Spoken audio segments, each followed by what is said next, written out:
sont champions du monde. Les Bleus sont champions du monde pour la deuxième fois dans l'histoire du football français. L'image que vous venez de suivre, c'est la France qui venait de remporter la Coupe du Monde 2018 en Russie. C'était face à la Croatie. Mais alors, dans ce nouveau numéro, mesdames, messieurs, vous qui nous suivez sur la fréquence de la paix, nous allons parler ici de la malédiction du champion du monde. Et donc, quelle est donc cette malédiction? Avant d'en parler, je réponds d'abord à la dernière question que j'ai à vous poser, c'est-à-dire, quelle a été la première nation qui a remporté la Coupe du Monde? Eh bien, la réponse avec ce carton.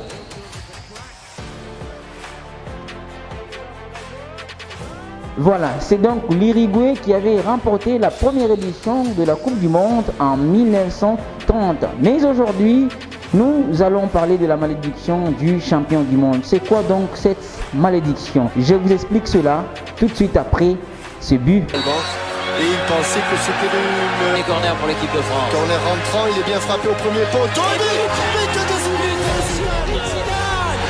Zidane sur ce premier corner français place un coup de tête magistral et ouvre le score alors que l'on joue depuis 27 minutes. On parle de la malédiction du champion du monde. Nous remontons en 1998. Nous sommes en France et c'est l'équipe de France qui organise sa propre Coupe du Monde. Et en 1998, la France bat, comme vous êtes en train de le voir sur ces images, le Brésil sur le score de 3-0 avec notamment un but de Zinedine Zidane. Alors, la malédiction commence en 2002. Nous sommes en Corée du Sud. La France qui est tenante du titre. Cette équipe-là qui doit jouer la Coupe du Monde en Corée du Sud et la France s'est fait éliminer d'entrée des phases des poules. La France joue son premier match contre le Sénégal et c'est Abou Diop qui marque un but, l'unique but d'ailleurs de cette rencontre entre le Sénégal et la France qui était tenante du titre. La France perdra cette rencontre-là 1-0 et la France quittera le tournoi sans marquer le moindre but. Et donc c'est là que part la malédiction du champion du monde. En 2002, c'est le Brésil qui gagnera le trophée. Mais le Brésil, en 2006, arrive avec une armada offensive terrible, notamment avec Kaká, Ronaldinho, Ronaldo et le défenseur du Real de Madrid, Roberto Carlos. Tout le monde pensait que ce serait le Brésil qui allait remporter la Coupe du Monde 2006. Mais l'équipe passera l'étape de phase des poules.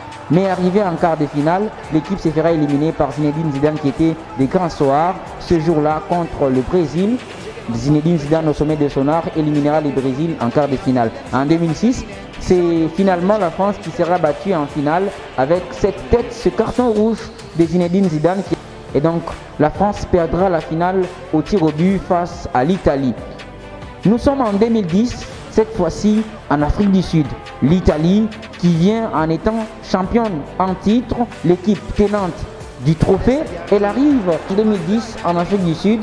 3 petits matchs et puis l'Italie s'en va. L'Italie se loupe complètement d'entrée. La nationale est amorphe offensivement, 2-0 et perdre contre la Slovaquie 3-2 lors de son dernier match. En 2010, c'est l'Espagne qui gagnera ces trophées face aux Pays-Bas avec un but notamment de celui qu'on appelle Andrés Iniesta dans les prolongations. Alors, nous sommes cette fois-ci en 2014. L'Espagne, avec toute son équipe-là, toutes ces générations-là qui venaient du Barça, arrive à la Coupe du Monde pour défendre son titre. La Rora, douché d'entrée par les Pays-Bas qui va humilier l'Espagne avec un sanglant 5-1 avec un but incroyable que vous êtes en train de voir inscrit par Robin Van Persie, une tête qui lobe Iker Casillas. C'est l'action Van Persie. Van Persie la tête.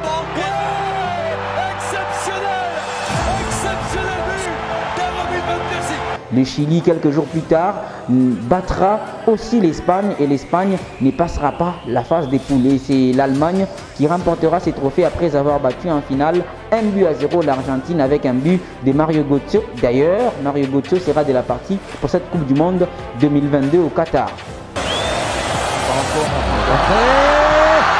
Et c'est encore quel but! Cet enfant, c'est magnifique, c'est Götze! Nous sommes en 2018, l'Allemagne, tenante du titre, arrive en Russie avec le statut de défendre le trophée. Comme les prédécesseurs champions du monde, l'Allemagne ne passera pas la poule.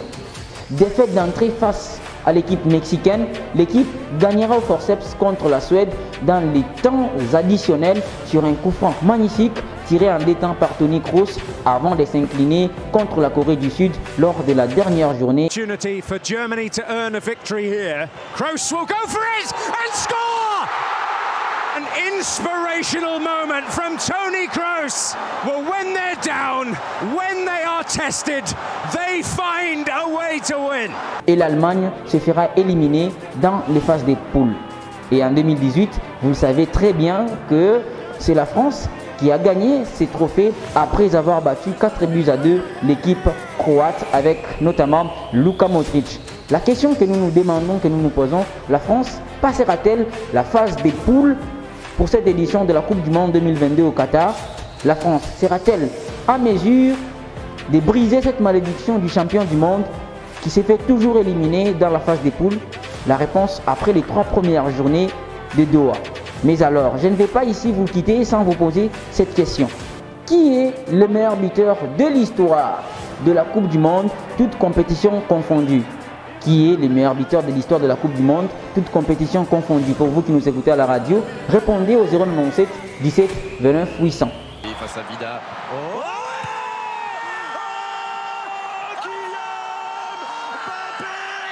Ça fait 3 buts d'avance pour les Bleus. Est-ce que c'est terminé? Sans doute pas.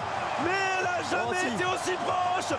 Cette deuxième étoile, 65e minute, l'équipe de France mène 4-1. La Coupe du Monde débute dans 4 jours maintenant à Doha au Qatar et cette compétition sera diffusée sur les antennes de Amani.